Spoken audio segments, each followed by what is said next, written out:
The gun went off with a deafening bang, echoing through the high ceilings of New Hope Community Church. Screams replaced hymns as Pastor Malcolm Bryant watched in horror from the pulpit. His wife Tiffany collapsed in the front pew, blood spreading across her Sunday best. The shooter wasn't a stranger but Tasha Coleman, the church choir's star vocalist and Malcolm's secret lover.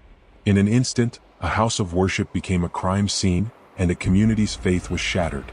Have you ever wondered what happens when the most sacred places become stages for the darkest acts of betrayal? When the very people who preach about morality break their most solemn vows. This is the story of a respected pastor, his devoted wife, and the woman who refused to remain a secret. It's about what happens when passion, jealousy, and desperation collide behind stained glass windows. If you believe that truth deserves to be heard, no matter how uncomfortable, hit that like button now and subscribe to True Crime Echoes. Turn on notifications so you never miss our daily uploads of stories that could save your life. Today's story will show you how easily people can hide their true nature, even in plain sight. You'll learn the warning signs of dangerous obsession and the tragic cost of secret relationships. Most importantly, you'll see how a community rebuilds after trust is violently broken in the place they felt safest. New Hope wasn't just a dot on the map, it was a community built on faith. With 5 churches serving barely 3,000 residents, religion formed the backbone of daily life. Among these sacred spaces, New Hope Community Church stood tallest, both in its physical presence and its influence on the town. Pastor Malcolm Bryant had led this congregation for 15 years. At 45, he commanded respect through passionate sermons that left people feeling both comforted and challenged. His journey from humble seminary student to spiritual leader seemed to validate the American dream wrapped in religious packaging. When Malcolm spoke about overcoming temptation, people believed him. When he counseled troubled marriages, couples trusted his wisdom. His warm smile and firm handshake after Sunday service made everyone feel personally connected to something greater. By his side stood Tiffany Bryant, 42, whose quiet strength balanced Malcolm's charismatic energy. While Malcolm inspired from the pulpit, Tiffany worked tirelessly behind the scenes. She organized food drives, counseled young mothers, and visited elderly church members who couldn't attend services.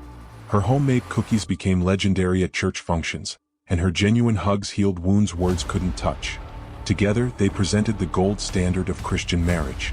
Their photos lined the church hallways, Malcolm in his graduation robes, Tiffany cutting ribbons at charity events, both of them smiling with perfect teeth and perfect faith. Young couples sought their advice, parents pointed to them as role models, and the community slept better knowing the Bryants watched over their spiritual well-being. During Sunday potlucks, Malcolm would wrap his arm around Tiffany's waist, kiss her cheek, and thank God publicly for sending him such a perfect partner. The congregation would nod and smile, seeing in their pastor's marriage a reflection of divine love. But behind closed doors, a different reality existed, one that would eventually turn their perfect life into a cautionary tale. Ministry life took a toll that few outside the profession could understand. Malcolm's phone rang at all hours, cancer diagnoses at midnight, marital fights at dawn, funeral arrangements during dinner. The congregation saw him for 3 hours each Sunday but demanded his emotional availability 24/7. He counseled families through addiction, consoled parents who lost children, and mediated church committee disputes, all while preparing weekly sermons and managing church finances. Tiffany understood these demands when she married him, but understanding didn't ease the emptiness of eating dinner alone 4 nights a week. Her birthday passed with Malcolm counseling a suicidal teen. Their anniversary fell during a church conference. Small talks became schedule coordination, passionate discussions faded into tired nods. They slept beside each other but lived increasingly separate lives. "I'm doing God's work," Malcolm would remind her when tensions rose. Tiffany couldn't argue with that without seeming selfish. So she swallowed her loneliness and doubled down on her charity projects, finding purpose where connection was fading. Into this fragile ecosystem stepped Tasha Coleman, 29, a new choir member with a voice that made even lifelong atheists consider coming to church. Fresh from Atlanta with dreams of music stardom, Tasha joined New Hope after her cousin invited her to get right with God following a messy breakup. Her beauty was undeniable, but it was her vulnerability that drew Malcolm's attention. After choir practice one evening, Tasha asked for prayer about her complicated past. That first private meeting in Malcolm's office stretched from 30 minutes to 3 hours. She shared stories of childhood neglect and abusive relationships that awakened Malcolm's protective instincts. He felt needed in ways Tiffany's self-sufficiency never allowed. Coffee to discuss choir selections became lunch to talk about her faith journey. Texts about prayer requests evolved into late-night conversations about their deepest fears. Malcolm found himself changing cologne, scheduling workouts, and lingering after services, all for moments with Tasha that made him feel alive again. Have you ever witnessed someone living a double life? That moment when a respected person creates separate worlds so carefully that those closest to them can't see the truth hiding in plain sight? The first kiss happened in the church parking lot on a Wednesday night. Malcolm told himself it was a moment of weakness. By the following month, they were meeting at a motel 30 minutes outside New Hope. What began as comfort turned to passion, then dependency. Malcolm created elaborate excuses for his absences: counseling sessions, seminary meetings, prayer retreats. Each lie made the next one easier. For Tasha, Malcolm wasn't just an exciting forbidden romance. He represented everything her life had lacked: stability, respect, and moral authority. Growing up with a mother who cycled through abusive boyfriends, Tasha learned early that attaching herself to powerful men offered protection. Previous relationships had left her emotionally scarred but skilled at reading people's needs. She saw Malcolm's hunger for appreciation and provided it generously. "You're wasted in this small town," she would tell him. "These people don't deserve your gifts." When he mentioned Tiffany, Tasha would change the subject or remind him how little his wife truly understood his calling. Malcolm knew what he was doing was wrong. Each Sunday he preached about integrity while living a lie. He'd return home to Tiffany, shower immediately, and pray for forgiveness, only to text Tasha goodnight from the bathroom. He justified his actions by focusing on his unhappiness rather than his choices. The marriage felt empty, so surely God wouldn't want him to suffer? The mental gymnastics exhausted him, yet the thought of losing Tasha's admiration frightened him more than divine judgment. Their relationship thrived on fantasy, imagining a future together while avoiding the messy reality of getting there. Tasha began inserting herself into church functions, standing closer to Malcolm than necessary, creating situations where Tiffany would look controlling if she objected. If you've ever noticed odd behavior in a relationship, drop a comment below about warning signs people miss. Your insight might help someone recognize a dangerous situation before it's too late. Like this video if you've ever had to face uncomfortable truths about someone you trusted. Tiffany wasn't blind. Small changes in Malcolm's behavior registered in her mind: the new cologne, the sudden gym membership, the phone that never left his side. She found receipts for dinners she never ate and noticed how Malcolm's eyes followed Tasha during choir performances.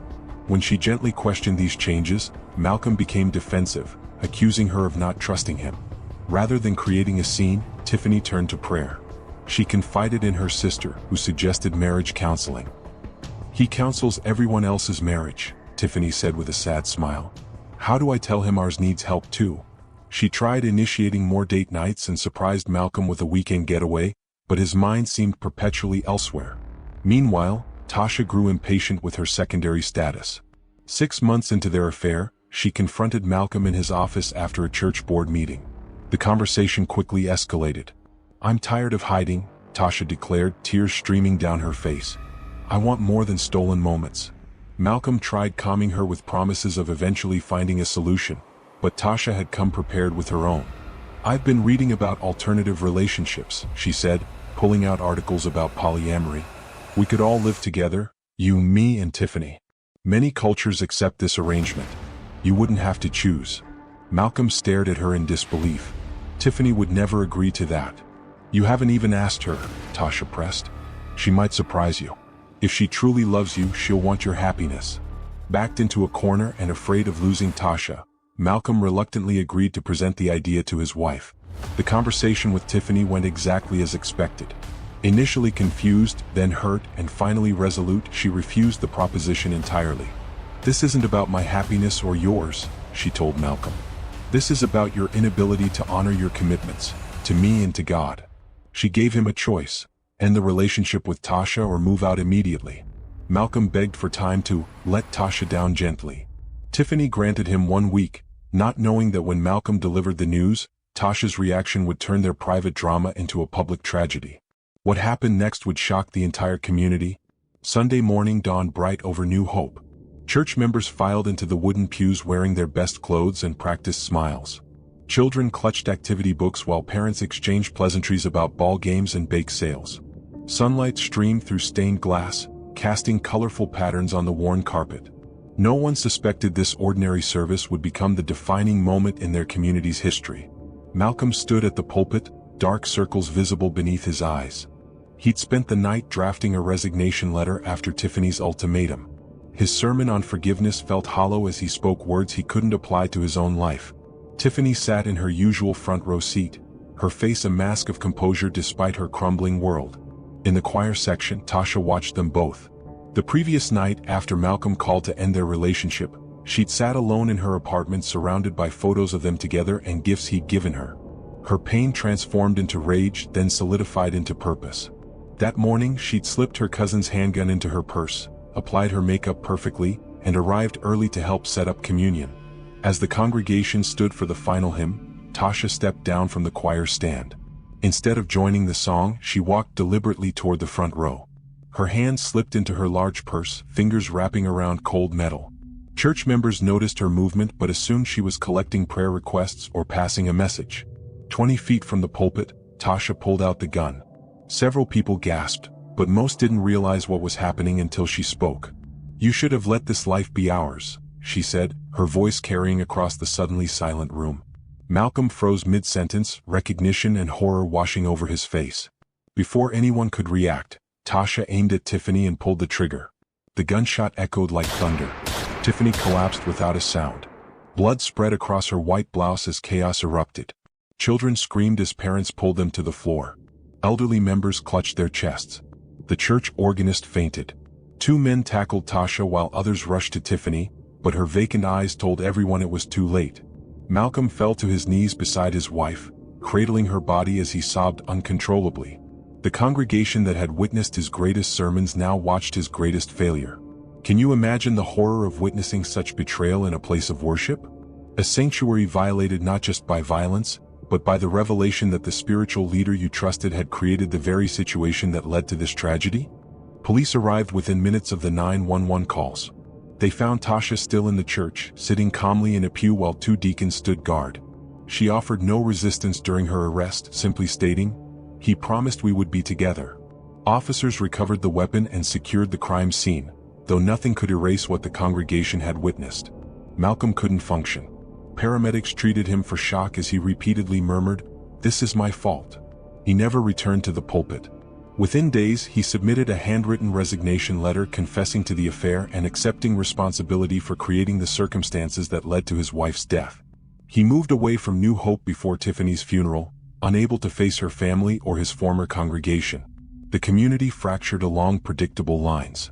Some expressed sympathy for Malcolm, viewing him as a good man who made terrible mistakes. Others condemned him as harshly as Tasha, considering his betrayal equally responsible for Tiffany's death. The church board remained neutral publicly while privately struggling with their own feelings of guilt for missing warning signs. Tasha's trial lasted just 4 days. Security footage from the church, eyewitness testimony, and evidence of premeditation made the prosecution's case straightforward. Her defense team attempted an emotional distress argument, but the jury needed only 3 hours to find her guilty of first-degree murder. The judge sentenced her to life without parole, noting that a house of worship became a crime scene because of your selfish actions. New Hope Community Church closed for a month following the murder. When it reopened, attendance had dropped by half. The interim pastor focused on healing, hosting community discussions about grief, betrayal, and forgiveness. A memorial garden replaced the blood-stained carpet where Tiffany fell. Slowly, painfully, the congregation began rebuilding what trust remained. This tragedy offers painful but necessary lessons about human nature. When passion operates without boundaries, destruction follows. Malcolm allowed his desires to override his commitments. Tasha mistook obsession for love. Tiffany trusted too completely. Each choice, however small at first, created the path to that fatal Sunday. The warning signs were visible to anyone paying attention. Malcolm's sudden change in habits, new clothes, guarded phone behavior, unexplained absences, signaled his divided loyalties. Tasha's increasing presence in church functions and her possessive behavior around Malcolm indicated unhealthy attachment. The church leadership noticed Malcolm's declining energy for ministerial duties but attributed it to normal burnout rather than investigating deeper. We often think of churches, mosques, temples, and other sacred spaces as somehow protected from human failings. This case reminds us that titles like pastor or minister don't make people immune to temptation. Sometimes, religious settings actually create more opportunities for misconduct because trust is freely given and questions are discouraged. 5 years later, New Hope still feels the impact of that bloody Sunday. Church membership remains at half its former size. The building itself stands as a reminder that safety is never guaranteed, even in the most sacred places. Some families left town entirely, unable to drive past the church without reliving the trauma. If this story resonated with you, please subscribe to True Crime Echoes right now. Your support helps us continue sharing these important lessons. Drop a comment below about warning signs you've noticed in relationships that others might have missed. Join our community where we learn from others' mistakes so we don't repeat them. New videos every day that could save your life or the life of someone you love. The murder at New Hope Community Church reminds us that our choices ripple far beyond ourselves. Malcolm never imagined his secret meetings would end with his wife's blood on sacred ground. Tasha never considered that her desire for someone else's life would cost her own freedom. Tiffany never suspected that her husband's absences would lead to her final breath in a church pew. Truth eventually demands its moment, whether through confession or catastrophe. This story teaches us that integrity matters not because of religious rules, but because lives literally depend on it. When we break commitments, we create cracks through which violence can enter. The church building still stands in New Hope, now with a simple memorial garden where children plant flowers each spring. Life continues even after unthinkable loss. The congregation is smaller but perhaps more honest about human weakness. What boundaries do you maintain to protect yourself and others from toxic relationships? How do you balance trust with healthy skepticism? If you've made it this far, you're part of our True Crime Echoes family. Hit subscribe now, turn on notifications, and join us tomorrow for another true story that might just save a life, maybe even yours.